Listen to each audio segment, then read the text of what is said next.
मैंने एक वीडियो बनाई थी कि पीरियड के बाद आपको रिलेशन कब बनाना चाहिए ताकि आपकी प्रेगनेंसी जल्दी से जल्दी रुक जाए। यानी कि पीरियड के बाद वो सटीक दिन आपका कौन सा होता है जिस समय शरीर से अंडा रिलीज होता है। उसके ऊपर मैंने बहुत सारे वीडियोस भी बनाए हैं, कुछ ओव्यूलेशन के सिम्टम भी बताए हैं और कुछ आपको ऐसे भी लक्षण बताए हैं जो कि आपको कैलेंडर मेथड बताती है, जिससे कि आप अपने प्रेगनेंसी को प्रिडिक्ट कर सकते हैं। अगर इसी महीने आपकी प्लानिंग है कि आपकी प्रेगनेंसी रुकनी चाहिए तो पीरियड के बाद ही तुरंत ही आपको कुछ स्टेप लेने की ज़रूरत है। लेकिन बहुत सारे कन्फ्यूज़न मेरे उन वीडियोज़ में आ रही थी, तो मैंने सोचा कि आपके कन्फ्यूज़न को दूर करने के लिए इस वीडियो को थोड़ा सा एलोबरेट करके बनाया जाए। तो आप पूरी वीडियो ज़रूर देखिएगा। वीडियो काफ़ी इन्फॉर्मेटिव है, प्लीज़ शुरू से लेकर लास्ट तक ज़रूर देखिएगा। नमस्कार दोस्तों, मेरा नाम हर्षिता वर्मा है और आपका मेरे चैनल ट्विंस माय वर्ल्ड पे बहुत बहुत स्वागत है। जो हमारा पहला क्वेश्चन आ रहा है वो है प्रीति जी का। वो लिखती हैं कि मैम मेरी पीरियड साइकिल 32 दिन की है तो मेरा ओव्यूलेशन डे कब होगा। कुछ और भी क्वेरीज आ रही थी कि उनकी जो पीरियड साइकिल है, मतलब किसी और सब्सक्राइबर की क्वेरीज आ रही थी कि उनकी 24 से 25 तारीख को पीरियड आ जाता है और 28-29 तारीख तक चला जाता है। यानी कि जो नॉर्मल जो उनका पीरियड साइकिल है वो ड्यूरेशन है 24 तारीख से लेके 28 तारीख। तो मुझे अपना ओव्यूलेशन कैसे पता चलेगा। कुछ महिलाएं ऐसी हैं जिनको 38 डे के बाद पीरियड आता है, किसी को 2-2 महीने के बाद पीरियड आता है। तो ऐसे केस में उनको अपना ओव्यूलेशन डे कैसे पता करेंगे। और ओव्यूलेशन डे अगर पता नहीं होगा तो ऑब्वियस सी बात है कि आपकी प्रेगनेंसी में भी दिक्कतें आएंगी। आप अगर रिलेशन प्लान कर रही हैं, जब भी अगर आपका मन करता है तो वो बात अलग है, लेकिन अगर सही टाइम पे अगर आप रिलेशन प्लान करें तो इसी महीने या फिर आपके जो नेक्स्ट साइकिल है उसके अंदर अंदर ही आपकी प्रेगनेंसी कंसीव हो सकती है।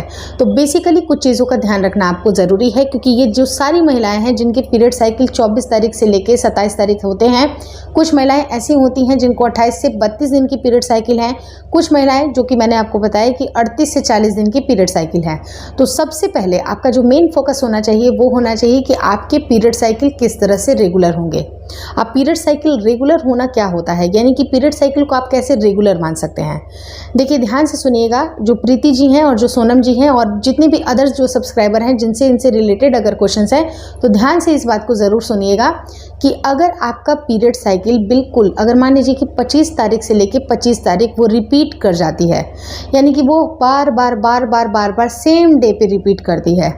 दूसरी कंडीशन ये है कि अगर मान लीजिए आपकी 28 दिन की पीरियड साइकिल है लेकिन 29वें दिन या 30वें दिन तो पीरियड आ ही जाता है, या फिर अगर आपकी 32 दिन की पीरियड साइकिल है यानी कि 32वें दिन या 30वें दिन या 29वें दिन, यानी कि 2 दिन 3 दिन पहले भी अगर आपका पीरियड रिपीट हो रहा है, यानी कि ध्यान से सुनिएगा, वो महिलाएं जिनके पीरियड साइकिल सेम डे पे रिपीट होते हैं। दूसरा कंडीशन वो कि जिनके पीरियड साइकिल 1 से 2 दिन लेट होते हैं। और तीसरी महिलाएं वो जिनके पीरियड साइकिल मतलब 1 से 2 दिन पहले आ जाते हैं। कुछ ऐसी महिलाएं हैं वो ये बात समझ लेंगी कि उनकी 40 दिन पे पीरियड साइकिल अगर रिपीट कर रही है तो ये सारी महिलाओं के पीरियड साइकिल को आप नियमित मानेंगे। जी हाँ, आप इसको नियमित मानिएगा। क्योंकि नियमित इसलिए मानिएगा क्योंकि ये पीरियड साइकिल आपकी उसी फिक्स टाइम पे रिपीट हो रही है।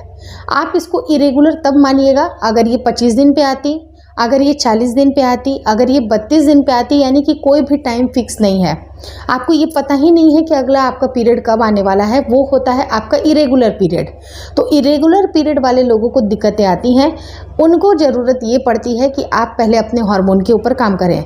आपका जो हार्मोन होता है वही आपका डिसाइड करता है कि पीरियड कब आएगा, क्योंकि आपके हार्मोन जो कि रिस्पॉन्सिबल है आपके अंडे को रिलीज़ करने के लिए वो होता है LH और FSH, एस्ट्रोजन, प्रोजेस्टेरॉन। ये सारे जो हार्मोन्स होते हैं वो आपके मेंस्ट्रुएशन साइकिल को रेगुलेट करते हैं। साथ ही साथ जो आपका रिप्रोडक्टिव जो अंग है उनकी जो फंक्शनिंग होती है या फिर आपकी लिबिडो का फील करना, आपके ओव्यूलेशन का डिस्चार्ज होना, ये सब कुछ आपके हार्मोन के रेगुलराइजेशन के ऊपर डिपेंड करता है।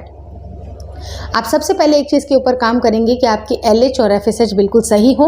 तो LH और FSH को सही करने के लिए कोई और ऑप्शन नहीं है दोस्तों, सिर्फ और सिर्फ आपको डाइट मदद करेगी। और दूसरी चीज़ है आपकी नॉर्मल फिजिकल एक्टिविटीज़। जितना आप फिजिकल एक्टिविटीज़ कर रही हैं, आपकी लाइफ स्टाइल अगर बहुत ज़्यादा एक्टिव है, एक्टिव इन टर्म्स ऑफ कि आपकी बॉडी काफ़ी ज़्यादा मूव कर रही है, अगर आप एक्सरसाइज करती हैं, रेगुलर एक्सरसाइज कर रही हैं, पॉजिटिव माइंडसेट है आपका और बिल्कुल आपका अपने नॉर्मल कामों में ही अपना पूरा व्यस्त आपका जीवन चल रहा है, जहाँ पर कोई स्ट्रेस नहीं है। मान लीजिए कि कुछ महिलाएं ऐसे भी हैं जो काम को लेके बहुत ज़्यादा स्ट्रेसफुल हैं या फिर जिनको कम काम है वो बहुत ज़्यादा स्ट्रेस ले रही हैं दूसरों की बातों पे, यानी कि जिनका दूसरे के ऊपर प्रभाव कम है, जो अपने बारे में फोकस करती हैं, अपने लाइफ स्टाइल को तवज्जो देती हैं, अपने पसंद नापसंद को तवज्जो देती हैं, वो महिलाओं की प्रेगनेंसी बिल्कुल सटीक समय पे होने वाली है।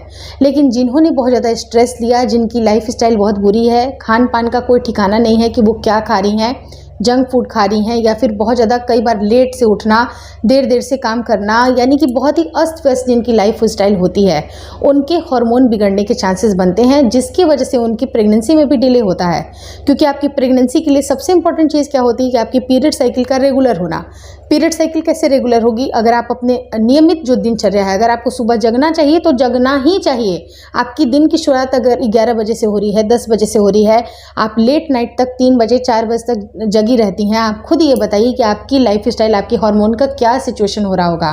तो अपने लाइफ स्टाइल को सुधारना राइट फ्रॉम द बिगिनिंग आपका काम है, तभी जाके आपका LH भी सुधरेगा, FSH भी सुधरेगा और सही टाइम पे आपका ओव्यूलेशन भी होगा। प्रोवाइडेड कि अगर आप फर्टाइल एज में हो, अगर आप 48 के आसपास हैं, 46 पे हैं, 42 पे हैं, तो धीरे धीरे करके महिलाओं की फर्टिलिटी कम होती है। तो अगर आप फर्टाइल एज में हैं, आपकी बिल्कुल शादी को ज़्यादा समय नहीं हुआ है या 1-2 साल 3 साल हुआ है, अगर आपकी बॉडी बिल्कुल पूरी तरह से स्वस्थ है तो आपकी प्रेगनेंसी भी रुकेगी। और जो आप ये साइकिल की बात कर रही हैं, तो साइकिल बिल्कुल आपकी इसको नॉर्मल आपका हो सकता है। अगर जिनको एक एक महीने पीरियड मिस भी हो जाता है, वो अगर अपने लाइफ स्टाइल को ठीक कर लेंगी, उनके पीरियड साइकिल बिल्कुल रेगुलर नियमित आने लगेंगे। अब उनका जो सवाल था वो ये था कि अब हम इरेगुलर पीरियड साइकिल में किस तरह से ओव्यूलेशन को फाइंड आउट करेंगे। तो ओव्यूलेशन को फाइंड आउट करने के लिए अपने शरीर को देखना और जानना ज़रूरी है। जब भी अगर आपके शरीर में ओव्यूलेशन होगा तो आपके डिस्चार्जेस आएंगे, आपकी लिबिडो बढ़ेगी, पति के साथ जाने में, संपर्क में आपको इच्छा बढ़ेगी। तो आप अपने बॉडी को समझिए, आप क्या चाहती हैं, आपकी बॉडी में क्या चेंजेस हो रहे हैं, उनको समझ करके आप समझिएगा कि ओव्यूलेशन अब हो रहा है और उसी टाइम पे आपको रिलेशन प्लान करना है। लेकिन जो कैलेंडर का मेथड होता है वो काफ़ी परफेक्ट होता है। जिन महिलाओं की 28 से 30 दिन की साइकिल है, वो कोशिश ये करें कि 13-14 तारीख को आपका ओव्यूलेशन होगा, लेकिन उसके पहले 4 दिन पहले से लेके 1-2 दिन के बाद तक भी आप रिलेशन रखें, आपकी प्रेगनेंसी रुक जाएगी। और जिन महिलाओं को ये डाउटफुल होता है कि उनकी प्रेगनेंसी कैसे रुकेगी, क्योंकि मेरी तो 32 दिन की साइकिल है, तो अगर 32 दिन की साइकिल है तब भी अगर ये रिपीट कर रही है तब भी आपकी प्रेगनेंसी रुक जाएगी। एक डिटेल वीडियो मैंने एक बोर्ड पे बनाया हुआ है कि किस तरह से आप अपने ओव्यूलेशन को प्रेडिक्ट करेंगे, वो सटीक दिन को कैसे फाइंड आउट करेंगे, उसके लिए मैंने वीडियो एंड स्क्रीन पे ड्रॉप कर दी है। आप प्लीज़ उसको ज़रूर देख लीजिएगा ताकि आपको क्लियर कट सारी बातें समझ में आ जाए। होपफुली इस वीडियो में दी गई जानकारी आपको अच्छी लगी। अगर अच्छी लगी तो प्लीज़ लाइक कर दीजिएगा। चैनल पे नए हैं तो चैनल को ज़रूर शेयर और सब्सक्राइब करें। मुझे इंस्टाग्राम पे और फेसबुक का जो मेरा पेज है उसको लाइक और शेयर करना बिल्कुल ना भूलें। Thank you so much for watching twins my world.